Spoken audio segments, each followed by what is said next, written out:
Good morning, dear students. We will start our new topic, model. Models 13 होते हैं. ये मैं आपको जब मैंने वर्ब करवाई थी तब आपको मैंने इसके बारे में थोड़ा सा आइडेंटिफाई किया था. 13 मॉडल में इन्हें मॉडल ऑक्सिलरी वर्ब भी कहा जाता है. मॉडल ऑक्सिलरी वर्ब, क्योंकि टोटल जो वर्ब होती है वो 24 होती हैं, जिसमें 11 प्राइमरी ऑक्सिलरी वर्ब होती हैं और 13 मॉडल ऑक्सिलरी वर्ब. इनके भी दो पार्ट्स होते हैं, जिनमें सेंट्रल मॉडल्स और मार्जिनल सेमी. सेंट्रल मॉड सबसे पहले ओरिजिनल जो है मार्जिनल सेमी, उसको देख लीजिए. दे आर यूज्ड और नीड, ये तीन है. इसके अलावा जो 10 मॉडल्स हैं वो हमारे सेंट्रल मॉडल्स होते हैं. Can, could, shall, should, will, would, may, might, ought to, must. एक ought to वर्ड ऐसा है जिसमें टू इन्फिनेटिव लगता है, और एक यूज्ड वर्ड ऐसा है जिसमें टू इन्फिनेटिव कई जगह लगता है और कहीं नहीं लगता. अब वापिस आ जाते हैं हमारे मॉडल वर्ड पे. मॉडल शब्द का जो उत्पत्ति हुई वो है मोड वर्ड से, और मोड वर्ड का अर्थ होता है मूड. हम लोगों का जो मूड होता है, हमारा जो बिहेव होता है, हमारा जो नेचर होता है, उसके ऊपर इन वर्ड्स को हम जब सेंटेंस में फिलअप करते हैं, इस बात पे डिपेंड करता है. मॉडल वर्ड की उत्पत्ति मोड वर्ड से हुई. मोड का अर्थ होता है mood. It means behaviour, nature और मूड. तीनों इसी के पॉइंट में आते हैं कि जब हम कोई भी सेंटेंस कर रहे हैं या मॉडल ऑक्सिलरी वर्ब का हम फिलअप करते हैं, तो उस सेंटेंस को हमें ध्यान से देखना चाहिए कि उसमें क्या उसका मीनिंग निकल रहा है, और उसी के अकॉर्डिंग हम मॉडल यूज करते हैं. सेंट्रल मॉडल्स 10 होते हैं, मार्जिनल सेमी 3 होते हैं, 10 and 3 13. टोटल मॉडल्स जो है 13 होते हैं. अब इसमें एक पॉइंट और है, अनकॉन्ट्रैक्टेड फॉर्म. अभी फिलहाल आपको मैं आइडेंटिफाई कर रही हूं ओनली अनकॉन्ट्रैक्टेड फॉर्म और कॉन्ट्रैक्टेड फॉर्म. अनकॉन्ट्रैक्टेड फॉर्म कौन सी होती है? नेगेटिव सेंटेंस, जैसे can not, could not, shall not, should not, will not, would not. सारे के सारे जब इन मॉडल्स के साथ में नोट लग जाता है, और वो भी पूरा का पूरा, कि हम जैसे लिखते हैं कि कैन नॉट, कुड नॉट, तो ये हमारे अनकॉन्ट्रैक्टेड फॉर्म होते हैं. लेकिन कॉन्ट्रैक्टेड फॉर्म जब हम बनाते हैं, अनकॉन्ट्रैक्टेड फॉर्म को फुल फॉर्म कहा जाता है. Uncontracted full form. अब है कॉन्ट्रैक्टेड फॉर्म. कॉन्ट्रैक्टेड फॉर्म में शॉर्ट फॉर्म आती है, और शॉर्ट फॉर्म हमारे इस तरह से होता है कांट, कुडंट. इन्हें कॉन्ट्रैक्टेड फॉर्म कहा जाता है, क्योंकि किसी भी सेंटेंस का हम अगर उसका इंग्लिश पॉइंट बना रहे हैं, तो उसमें ऐसा नहीं है कि वो हम हमेशा एक ही सिंपल में बना लें, या अफर्मेटिव सेंटेंस है, क्योंकि उसका नेगेटिव भी होता है. और जब हम इसमें मॉडल पॉइंट में नेगेटिव सेंटेंस का यूज करते हैं, तो कॉन्ट्रैक्टेड फॉर्म का यूज किया जाता है. जो हमारा एक टॉपिक है टैग क्वेश्चन, उस टैग क्वेश्चन में ये कॉन्ट्रैक्टेड फॉर्म ही आती है. फ्रेमिंग क्वेश्चन एक टॉपिक अलग से लेंगे हम लोग. फ्रेमिंग क्वेश्चन की हमें क्वेश्चन का निर्माण कैसे करते हैं, हम क्वेश्चन को कैसे बनाते हैं, और उसी का ही टॉपिक है टैग क्वेश्चन. तो जब हम टैग क्वेश्चन बनाते हैं, किसी भी सेंटेंस का हम टैग क्वेश्चन बनाते हैं, तो उसमें ये कॉन्ट्रैक्टेड फॉर्म यूज की जाती है. उसमें हमारी कोई अनकॉन्ट्रैक्टेड फॉर्म यूज नहीं कर सकते हैं, इसीलिए इसका अभी मैंने आपको आइडेंटिफाई करवाया है. अब पॉइंट आता है हमारा मॉडल्स के बारे में. इसमें अच्छा, एक पॉइंट और है, बेस फॉर्म। बेस फॉर्म क्या होती है? कॉन्ट्रैक्टेड फॉर्म में हमारे 13 है, उसमें जैसे कैन नॉट, तो उसका बन गया can't. Could not, couldn't. Shall not, shall not का शैलंट नहीं बनेगा, इसका बनेगा शांट। ये आपको अच्छे से ध्यान रखना है। 13 मॉडल में से 2 मॉडल ऐसे हैं जिनका कॉन्ट्रैक्टेड फॉर्म थोड़ा सा अलग से होता है। उसके बाद में should not, shouldn't. Will not, will not का कॉन्ट्रैक्टेड फॉर्म बनेगा वांट। उसके बाद ought to, ought not to, full form ऐसे हैं, कॉन्ट्रैक्टेड फॉर्म बनेगी इसकी oughtn't to। एक बार रिपीट कर लीजिए, shall not, shall not की कॉन्ट्रैक्टेड फॉर्म होगी shan't। will not, will not की कॉन्ट्रैक्टेड फॉर्म होगी won't, क्योंकि willn't नहीं बनेगा। ये जो अगर हमने ऐसा किया तो ये हमारा गलत है, ये रॉन्ग है। इसकी जो कॉन्ट्रैक्टेड फॉर्म होगी ये है, और शैल नॉट की कॉन्ट्रैक्टेड फॉर्म शांट होगी। अब जो टू इन्फिनेटिव ले रहे हैं, जिनके साथ टू लगा हुआ है, उनकी कॉन्ट्रैक्टेड फॉर्म कैसे बनाएंगे, इसको देख लीजिए। जैसे हमने, क्योंकि यूज के साथ टू इन्फिनेटिव आता है, एक और टू के साथ टू इन्फिनेटिव, 2 पॉइंट हमारे, 2 मॉडल ऐसे हैं जिनके साथ टू इन्फिनेटिव लगा हुआ है। तो टू इन्फिनेटिव में हम कॉन्ट्रैक्टेड फॉर्म कैसे बनाएंगे? पहले तो फुल फॉर्म बनाओ। फुल फॉर्म बनाने के लिए यूज्ड नॉट टू, जब हम यूज्ड टू की negative full form, it means uncontracted full form जब बनाते हैं तो उसका बनेगा यूज्ड नॉट टू। इसी तरह से ought to का, ought to की अनकॉन्ट्रैक्टेड फॉर्म होगी ought not to, और कॉन्ट्रैक्टेड फॉर्म होगी oughtn't to। ये 4-5 पॉइंट हैं, पहले अच्छे से इन पे फोकस कर लो। बाकी सबके कॉन्ट्रैक्टेड फॉर्म एक जैसी होती है। जैसे शैल, शैल का अलग बनेगा शांट। विल, विल का बनेगा वांट। टू इन्फिनेटिव वाले जो 2 पॉइंट हैं, उनके साथ हमें किस तरह से बनाना है ये आप ध्यान रखो। मैंने यहां लिखे can, could, shall, should, will, would, may, might, must, dare, need, used to, ought to, और ये लीजिए, ये सारे आपके मॉडल हैं। अब इनमें से 3 मॉडल ऐसे हैं जो हेल्पिंग वर्ब का काम भी करते हैं और मेन वर्ब का काम भी करते हैं, जो सेमी मार्जिनल मॉडल कहलाते हैं, जिनमें से हैं देयर, नीड और यूज्ड टू। ये 3 पॉइंट ऐसे हैं, 3 मॉडल ऐसे हैं जो हमारा मेन वर्ब का काम भी करते हैं और हेल्पिंग वर्ब का काम भी करते हैं। इनके अलावा जितने मॉडल हैं, इट मीन्स 10 मॉडल्स जो हैं सेंट्रल मॉडल कहलाते हैं, जो can, could, shall, should, will, would, may, might, must और ought to। ये सारे सेंट्रल मॉडल हैं, ये सेमी मार्जिनल मॉडल है। सबसे पहले ये डिफरेंस आप अच्छे से ध्यान रख लो। अब पॉइंट आता है मॉडल के बारे में बिल्कुल ब्रीफली करके, उसके बाद में एक एक मॉडल का मैं आपको बताती हूँ। पहले हम इनकी कॉन्ट्रैक्टेड फॉर्म वापस देख लेते हैं। इसके लिए कैन नॉट का बनेगा कांट, कुड का बनेगा कुडंट, शैल का बनेगा, चेंज है हमारा, शांट। यहां पे ये पॉइंट आ गया। फिर है शुड का शुडंट, विल का, विल का क्या है, विलंट होगा नहीं, विल का होगा वांट।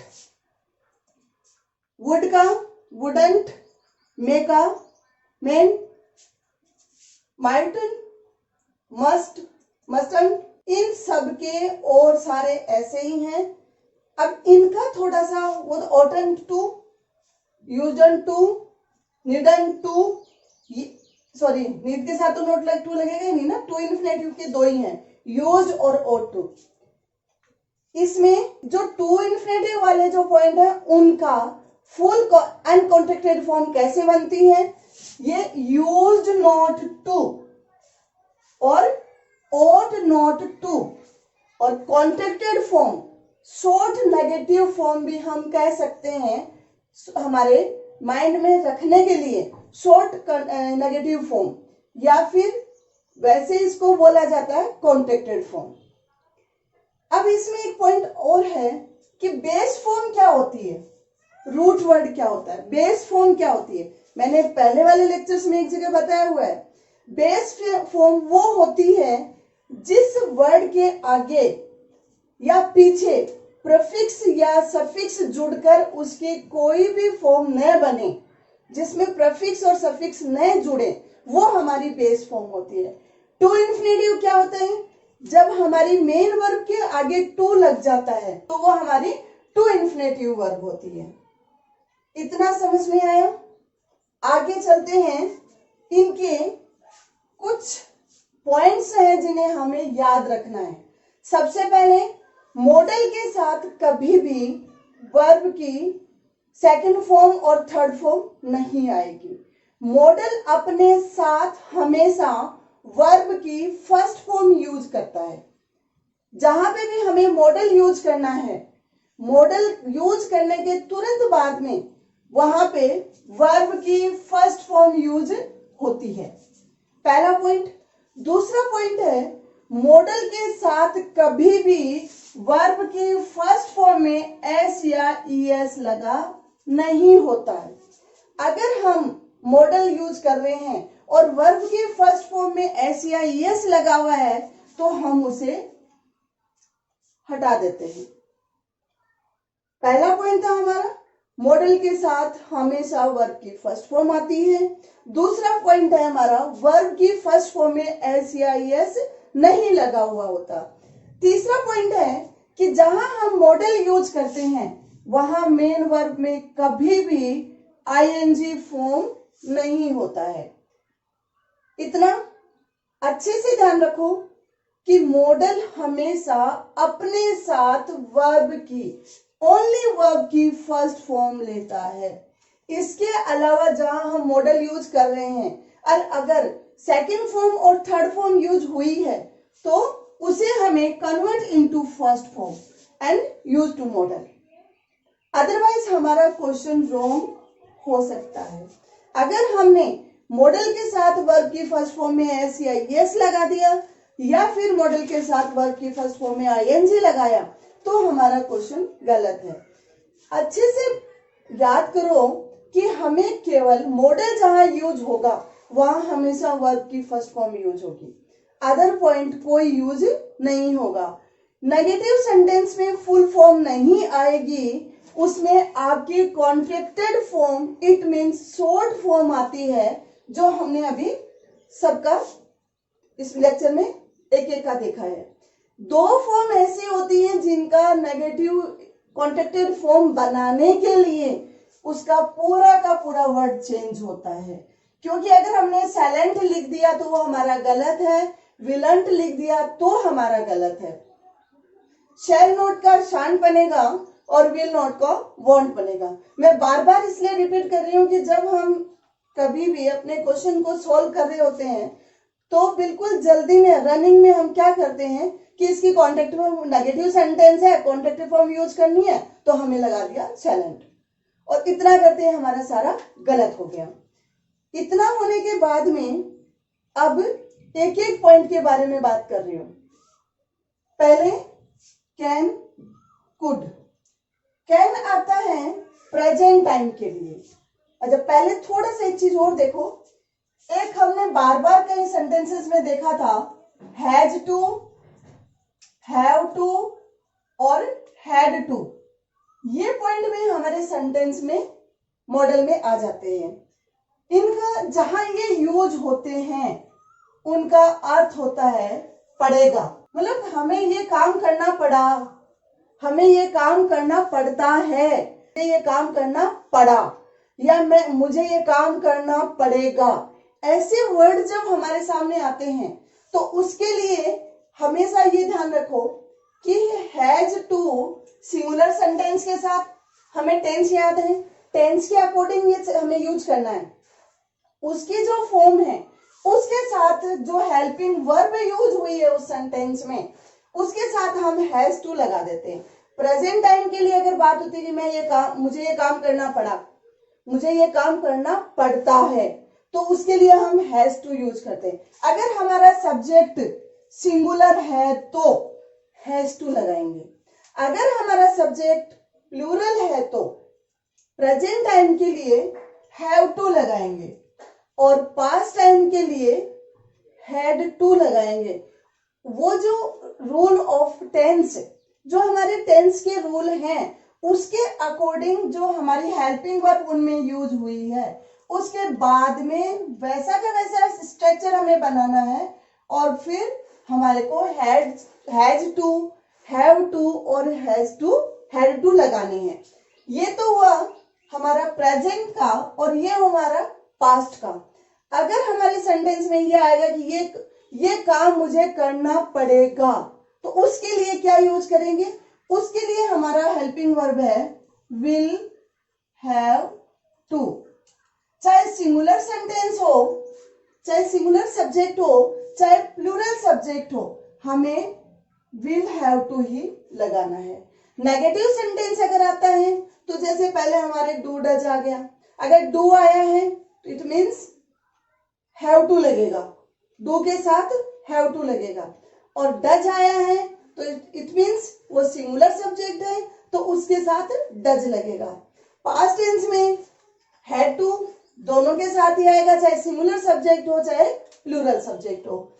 फ्यूचर टेंस के लिए विल हैव टू, चाहे सिंगुलर हो चाहे प्लूरल हो। इतने पॉइंट हमें अच्छे से ध्यान रखने हैं। सबसे पहले एक पॉइंट का हमेशा ध्यान रखना है कि मॉडल के बाद, मॉडल के जस्ट बाद में हमेशा वर्ब की फर्स्ट फॉर्म आती है।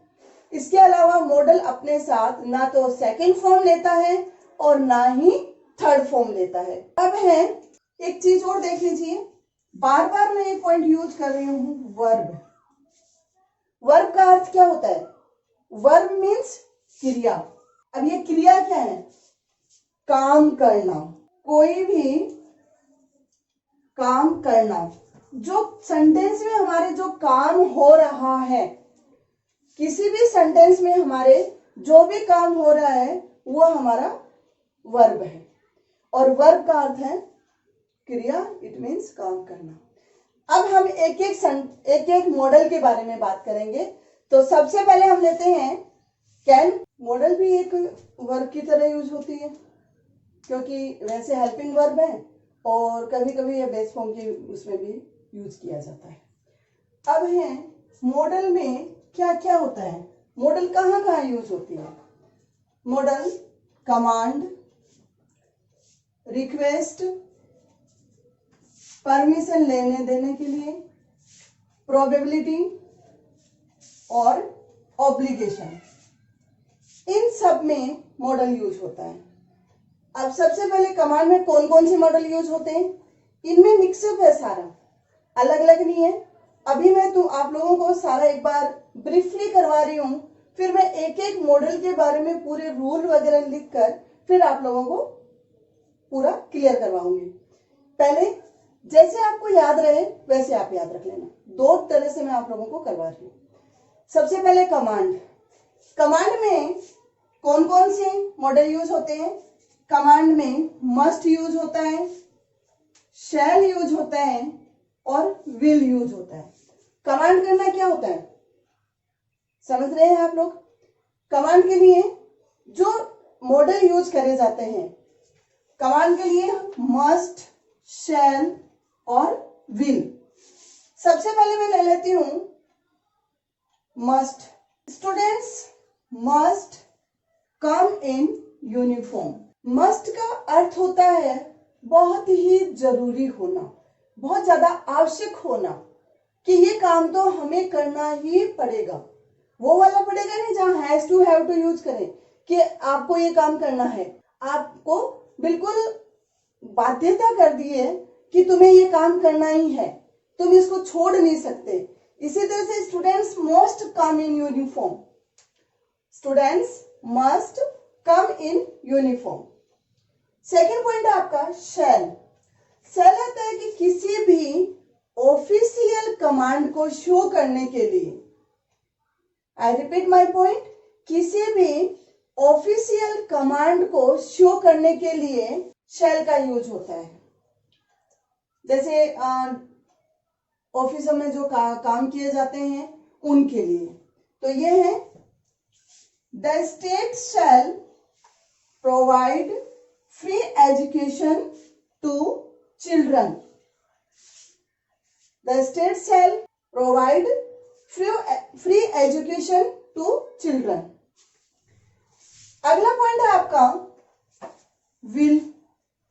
विल आता है पोलाइट कमांड, बहुत ही मतलब पोलाइट रिक्वेस्ट करते हुए, पोलाइट कमांड बहुत छोटी, उसमें पोलाइट कमांड के लिए, पोलाइट कमांड देने के लिए विल का यूज होता है कि तुम लोग जो है ना ऐसा काम कर लेना, तुम्हें ये काम करना होगा।